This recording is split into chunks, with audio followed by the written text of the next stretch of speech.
प्रशासन काय करते याच्यासाठी? त्याला फासावर लटकवलं पाहिजे। आणि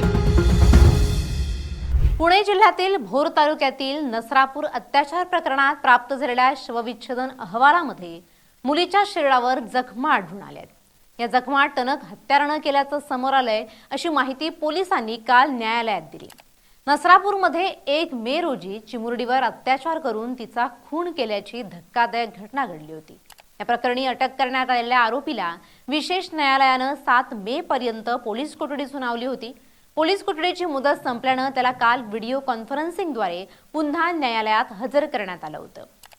पुणे जिल्ह्यातील भोर तालुक्यातील नसरापूर येथील 4 वर्षाच्या चिमुरडीवर अत्याचार आणि हत्या प्रकरणातील नराधमाकडील एका गाठोड्यानं तपासात एक नवीन वळण आणलंय, ज्यामुळे गूढ अधिक वाढलंय। या प्रकरणी शवविच्छेदन अहवाल, आरोपीच्या वैद्यकीय चाचणीचा अहवाल, लैंगिक सक्षमता चाचणी अहवाल, सीसीटीव्ही व्हिडिओ, घटनास्थळाचा पंचनामा आदी कागदपत्र ही न्यायालयासमोर सादर करण्यात आली आहेत। शवविच्छेदन अहवालात मुलीच्या शरीरावर जखमा आढळून आल्या। या जखमा कोणत्या हत्यारानं केल्या, गुन्ह्यात त्यानं नेमक्या कोणत्या हत्याराचा वापर केला, ते हत्यार हस्तगत करायचंय। या प्रकरणी जप्त करण्यात आलेल्या सीसीटीव्ही फुटेजमध्ये घटनेनंतर आरोपी गाठोडं घेऊन जाताना दिसतोय। या गाठोड्याचा शोध घेऊन त्यात नेमकं काय होतं याचा तपास आता करायचा आहे अशी माहिती पोलिसांनी न्यायालयात दिली आहे।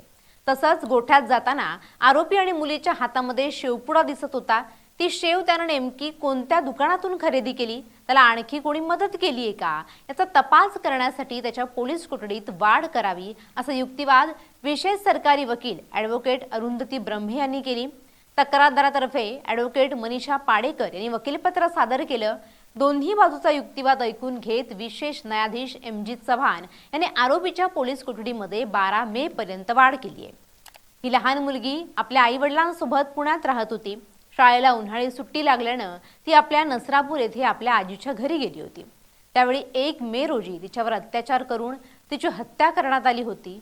दरम्यान ससून रुग्णालयाकडून पीडित मुलीचा प्राथमिक शवविच्छेदन अहवाल पोलिसांना नुकताच सुपूर्द केला होता। त्यानुसार आरोपीने चिमुकलीच्या तोंडात गोळा कोंबून अत्याचार केल्याची माहिती समोर आली। चिमुकलीच्या मृतदेहाची गुणोत्तर तपासणी ससून रुग्णालयात झाली। त्यानंतर रुग्णालयाच्या न्याय वैद्यकीय शास्त्र विभागात वैद्यकीय तज्ज्ञांनी मृतदेहाची इन कॅमेरा तपासणी केली।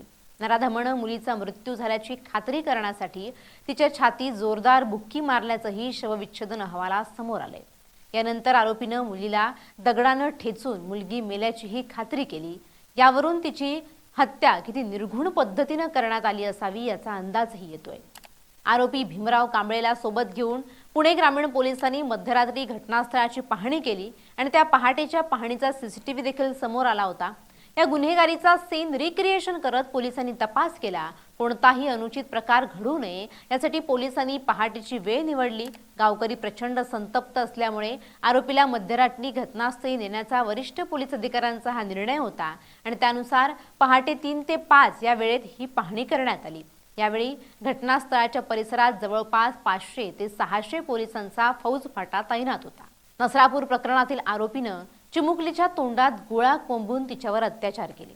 त्यानंतर तिचा मृत्यू झाल्याची खात्री करण्यासाठी त्याने तिच्या छातीत जोरदार बुक्की मारल्याचं वैद्यकीय अहवालातून समोर आलंय। चिमुकलीच्या मृतदेहाची गुणोत्तर तपासणी करण्यात आली आणि त्यानंतर रुग्णालयाच्या न्याय वैद्यकीय शास्त्र विभागात वैद्यकीय तज्ज्ञांनी मृतदेहाची इन कॅमेरा तपासणी केली आणि हा जो अहवाल होता तो पोलिसांकडे सादर केला। घटनेनंतर भीमराव कांबळेनं नेलेल्या गाठोड्यात नेमकं काय होतं याचा सध्या पोलीस तपास करतायत। नसरापूरच्या गुन्ह्यात आरोपीनं नेमक्या कोणत्या हत्याराचा वापर केला याचा देखील पुणे ग्रामीण पोलिसांकडून तपास सुरू आहे। आरोपीनं शेव नेमक्या कोणत्या दुकानातून खरेदी केली याबाबत पुणे ग्रामीण पोलिसांकडून गावातील दुकानाचा शोध घेतला जाणार आहे। पोलीस या प्रकरणाचा गांभीर्यानं तपास करतायत। या गाठोड्यातील जी वस्तू होती ती वस्तू हे तपासातील महत्त्वाचे पुरावे ठरू शकतात। Bureau report LS Marathi.